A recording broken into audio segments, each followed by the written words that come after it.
Communist కంచికోటలో Congress జెండా, సనత్నగర్లో మిన్నంటిన కాంగ్రెస్ శ్రేణుల సంబరాలు.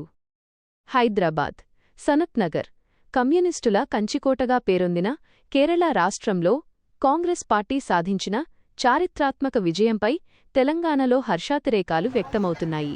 కేరళ ఎన్నికల ఫలితాల్లో కాంగ్రెస్ కూటమి ఘన విజయం సాధించడంతో హైదరాబాద్లోని సనత్నగర్ నియోజకవర్గంలో కాంగ్రెస్ శ్రేణులు భారీ ఎత్తున సంబరాలు జరుపుతున్నారు. కోరెత్తిన బాణసంచా, మిన్నెత్తిన కేరింతలు. కేరళలో కాంగ్రెస్ పార్టీ జయభేరి మోగించినట్లు ఫలితాలు వెలువడగానే సనత్నగర్ కాంగ్రెస్ నాయకులు, కార్యకర్తలు పెద్ద ఎత్తున రోడ్లపైకి వచ్చారు. ఈ విజయశోభను పురస్కరించుకుని ముఖ్య నాయకులు రాపోల్ విజయకుమార్ ఎలీషా గారు మరియు కాంగ్రెస్ క్యాడర్ అంతా కలిసి సనత్నగర్ వ్యాప్తంగా ఘనంగా వేడుకలు నిర్వహించారు.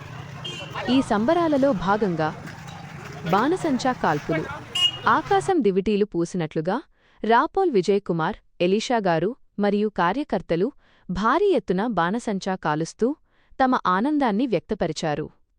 మిఠాయిల పంపిణీ. రాపోల్ విజయకుమార్ ఎలీషా గారు స్వయంగా కార్యకర్తలకు మిఠాయిలు తినిపించి శుభాకాంక్షలు తెలిపారు. కేరళ విజయం కాంగ్రెస్ పునరుజ్జీవనానికి నాంది అని ఈ సందర్భంగా నాయకులు, క్యాడర్ హర్షం వ్యక్తం చేశారు. కేరళ విజయం దేశ రాజకీయాల్లో మార్పుకు సంకేతం. రాపోల్ విజయకుమార్ ఎలీషా.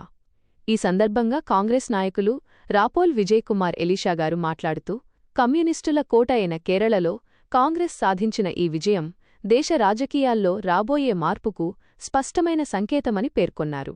ప్రజా వ్యతిరేక విధానాలకు స్వస్తి పలుకుతూ ప్రజలు కాంగ్రెస్ హస్తాన్ని నమ్మారని ఆనందం వ్యక్తం చేశారు. ఈ విజయం కేవలం కేరళకే పరిమితం కాదు, దేశవ్యాప్తంగా కాంగ్రెస్ శ్రేణుల్లో కొత్త ఉత్సాహాన్ని నింపింది. రాబోయే రోజుల్లో సనత్నగర్ మట్టిలో కూడా కాంగ్రెస్ జెండాను మరింత ఎత్తుకు ఎగరేస్తాం. రాపోల్ విజయ్ కుమార్ ఎలీషా.